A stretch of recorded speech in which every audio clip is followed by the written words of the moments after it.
Oi gente, eu sou o Darcio Cavallini, criador das terapias quantiônicas e da mesa quantiônica. Eu vou falar um pouquinho agora por que existem os surtos psicóticos, por que as pessoas de uma hora para outra, sem nada, de repente pessoas pacíficas acabam querendo agredir todo mundo, quebrar tudo, matar alguém. É assim. Se você gosta desse tipo de tema, se inscreve aqui no canal, vamos aprender junto, tá bom?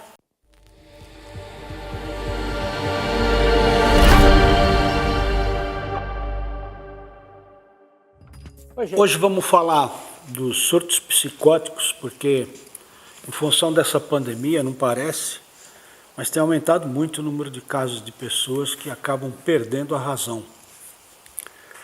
Pessoas humildes, pessoas de alta classe, pessoas de média classe, com cultura, sem cultura. Quando o bicho pega, pega mesmo. E por que isso acontece? Bom, em geral, essas pessoas, o grande paradigma, né, é assim, dessa forma que se age. Esses casos acontecem em famílias que não têm muita informação sobre espiritualidade sem religião.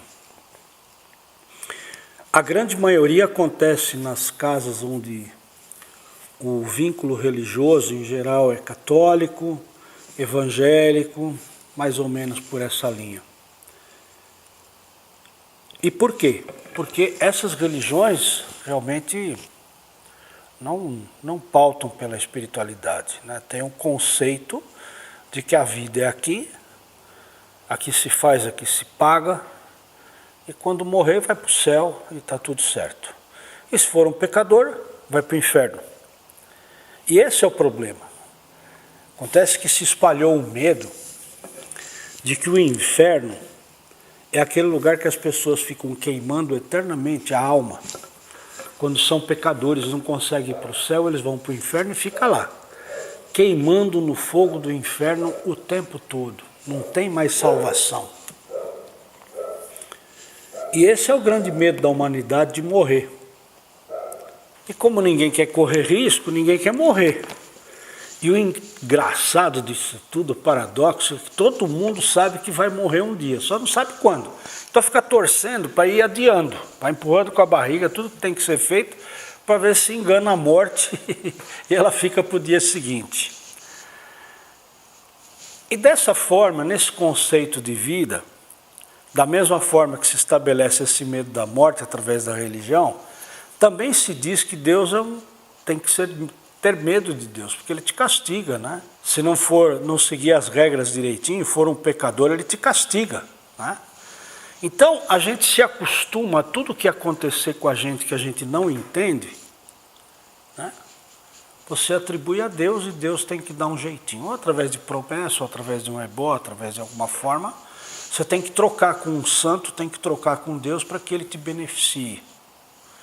Então você se acostuma que as questões que você não entende e que a ciência não resolve, você entrega então para a religiosidade e Deus dá um jeitinho. Tá certo? É assim que funciona. Então, quando começa a acontecer com as pessoas, de que começam a sentir na sua mente, ouvirem vozes, começam a ver vultos, que não são coisas aceitáveis, normais dentro das religiões, isso é coisa do demônio.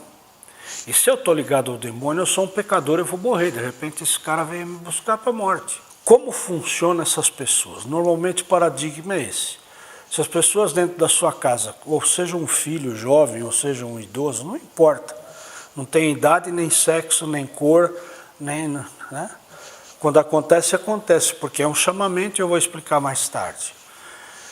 Então, quando acontece de uma pessoa na família a ter esses lampejos de sensações que não compreende, começa a ficar com medo. Por quê? Porque está sentindo que pode morrer. Por quê? Porque está começando a chegar na sua mente, no seu cérebro, alguma informação que ele não administra. E nós somos obrigados, aprendemos a administrar nossas ações. Temos que conhecer o que vai acontecer com a gente para dominar tudo, para ser corretamente aceitável, ser socialmente aceitável, ser aprovado por todo mundo. Então você deixa de aprender a ler o que teu corpo te informa, porque você está preocupado em fazer as coisas como você deve agradar a todo mundo. Então você deixa de interpretar o que você sente e o que você necessita. E dentro desse quadro é que as coisas começam a acontecer sem controle e se perde o controle. Porque as pessoas em geral começam a sentir essas coisas todas, tem uma reciclagem de humor muito intensa, de repente está bem, de repente está irritado, começa dessa forma e cada dia mais acontece que a pessoa não está bem, aí passa a não dormir, passa a ter preocupação, fica com o olho aberto o tempo todo, porque está sempre preocupado em se livrar do problema que ele não consegue entender por que está com ele. E ele tenta de tudo que ele sabe ele tenta. E não tem solução. Como não tem solução, começa a preocupar a família. E qual que é o paradigma, né? Então, vamos procurar alguma ajuda. E ajuda em geral é a medicina. E lamentavelmente a medicina, quando se trata de casos de doenças mentais, infelizmente, está muito longe de entender o que é a cura. Porque está atuando da forma equivocada. É a única coisa que foi possível se desenvolver, medicações para se controlar o sistema nervoso. Então aqueles impactos, aquelas violências, aqueles surtos terríveis de violência, de agressividade, etc., são amainados com a medicação porque se controla o sistema nervoso. E aí está um grande erro. E aí é que se prejudica muito as pessoas quando surtam e ninguém controla. Porque como isso é um acontecimento de ordem espiritual, ou seja, o seu corpo físico que trabalha na terceira dimensão, tem um corpo físico, tem um corpo sutil, que é o corpo astral, que trabalha na quarta dimensão, que é o mundo do sonho, o mundo da imaginação. Então, essa mente, o mundo da imaginação é que está trabalhando com as vozes, com os vultos, com as coisas que não controla. E aí você toma uma medicação para controlar o sistema nervoso da terceira dimensão, do físico. Acalma seu físico, a sua reação muscular. Mas acontece que as coisas continuam acontecendo na sua mente. Os seus medos estão ali, os seus monstros estão ali. Você só não tem a capacidade de reação. E isso vai se acumulando. Aí então chega num momento em que aquela medicação que toma já não serve. Por quê? Porque o seu sistema biológico já está dando conta daquele farmaco, daquela química que está dentro do seu corpo, já vai se adaptando e já vai exacerbando de novo, né? Ah, então tem que tomar uma medicação mais forte, tem que trocar a medicação, etc, etc, etc. Então aquelas pessoas que geralmente chegam no psiquiatra e conseguem ser diagnosticadas como bipolares, em pouco tempo vão passar para esquizofrênico, que é aquele cara que não tem mais controle. E o que acontece com o esquizofrênico? Acontece assim, mesmo medicado. E eu tenho visto casos esta semana, 3 ou 4 casos que aconteceram, mesmo medicados, não consegue dar mais conta do sistema nervoso. Não consegue mais ficar calmo. Por quê? Porque o remédio, a medicação, perdeu o efeito já no seu sistema biológico, ele já absorveu, já se adaptou, já se acostumou. E aí é aquele pandemônio. Esta semana mesmo tivemos um garoto aí, de 18 anos, que para colocar ele numa viatura para levar ele para uma clínica, para tomar lá um sossega-leão para dormir mesmo, precisaram 3 policiais fortes para segurar um garoto. Porque realmente quando a pessoa entra nesse estado, adquire uma força descomunal, é incomensurável, é incrível, né? E por que acontece isso? Porque é simples. O sujeito está sofrendo uma manipulação energética através de convites, de motivações, de vozes, de pensamentos, tá?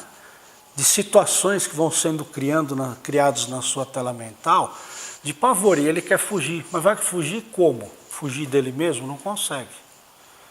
Então, chega um momento em que a própria família colabora para que ele entre no surto. Por quê? Porque fica todo mundo tentando ajudar. Calma, filho, não faz assim, reza para Jesus, faz não sei o quê, faz não sei o que lá.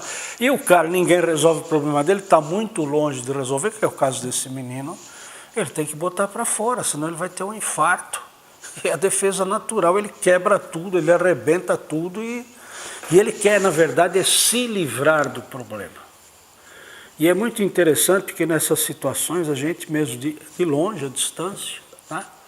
As pessoas, os familiares nos avisam, a gente pega esse instrumento que a gente tem aqui, né? Que é a nossa mesa quantiônica. Em 10 segundos, tira o sujeito do surto. Sem medicação, à distância, sem enxergar o sujeito. Por quê? Porque nós vamos na raiz. Então, esses surtos psicóticos, né, da violência, as pessoas simplesmente querem se livrar das vozes, querem se livrar daquela situação constrangedora que eles se encontram de medo. São situações de medo em que as vozes vão colocando a pessoa sempre sob pressão, com medo da morte, né? E chega uma hora, é como o gato, se você acuar o gato num quarto fechado, acuar ele na esquina ali, no corner, uma hora ele vai para cima de você, quando ele se vê na situação, estou morto, eu tenho que reagir, que é uma reação natural da sobrevivência, porque somos responsáveis pelo nosso corpo físico, né? O instinto da sobrevivência. Então, o que acontece nesses casos?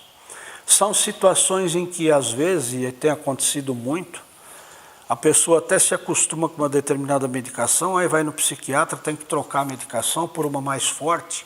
E aí a medicação, isso está muito comum, acontecendo muito. A medicação dá um revertério no sistema emocional da pessoa. E ele acaba não dormindo, acaba ficando maluco, sem controle, etc. E o pior de tudo é que a família não sabe o que fazer. E não sabe. E quer dar jeito, né? Da mesma forma que você pega então o sujeito que é mais tranquilo, mais apático, mais introvertido, né? E no lugar dele ficar espancando todo mundo, querendo quebrar todo mundo, não, ele quer simplesmente chorar. Ele deita na cama e não sai de lá, porque lá é o ninho seguro dele, ele fica lá quietinho, não quer levantar nem para fazer higiene pessoal, nem para comer, nada. Fica ali entregue porque ali é o mundo dele, ele fica quietinho, fica fingindo de morto que é para ninguém pegar ele. E são essas pessoas que em geral vão para o suicídio. Então, tanto os extremos daquele violento como a pessoa que só fica na depressão profunda, a tendência em geral é quando a medicação já não dá mais conta do sistema nervoso, vão para o suicídio. Como fazer nesses casos? Só existe um jeito. Espiritualidade. Então, se você tem um processo desse na sua casa, o nosso protocolo de trabalho, já pessoas, mais de 10 mil pessoas já foram curadas através disso, porque cada um se autocura, não sou eu que curo ninguém. É um processo, sem medicação, mas é um processo de informação, de evolução, conhecer a espiritualidade sem religiosidade. A quarta dimensão é um mundo que nós estamos entrando agora, começando a tomar conhecimento dele, que é o mundo dos sonhos, o mundo da imaginação. Você não faz nada na terceira dimensão, na matéria, se você não criar isso e você não praticar isso na quarta dimensão. E acontece que o mundo do jeito que está nos propondo vivenciar um estresse muito maior em função da pressão social que a gente vive, da competitividade, a ter que pensar muito rápido na quarta dimensão. E a terceira dimensão não acompanha o ritmo. Então, dá o desespero, dá a ansiedade, e tudo começa por ansiedade, e principalmente pelo homem entender que ele não tem mais motivo para viver. Então, quando ele vai tentar o suicídio, na verdade, ele não quer morrer, porque ele tem medo da morte, porque a religião ensina que se você morrer pecador, você vai para o fogo do inferno. Na verdade, ele quer se livrar do problema, da situação que ele não aguenta mais. E ele quer se livrar desse problema. Nós tivemos um caso interessante recentemente, nessa semana inclusive, que alguém culto, de boa classe social, aposentado, com um certo equilíbrio financeiro, portanto não tinha razões máximas para cometer suicídio, e que teve o tempo necessário para escrever uma carta de 5 páginas, indicando para a família tudo o que deveria ser feito. Qual eram as senhas dos bancos, a senha de todas as coisas, os documentos onde se encontravam, as aplicações, o dinheiro, o que fazer com fulano, com ciclano, com beltrano, deixou tudo escrito e se suicidou. Você acha que essa pessoa simplesmente se suicidou num ato de desespero? Não. Uma pessoa culta, acostumada a resolver todas as suas questões, simplesmente não encontrou solução para uma questão muito forte. E essa questão não é dinheiro, não é saúde, não é amor. É uma questão de autoafirmação. Presta bem atenção nisso. Se você tem algum parente assim, está na hora de procurar o nosso trabalho. Se você gostou desse tema, dá um like, curte aí, espalha para os amigos, tá bom?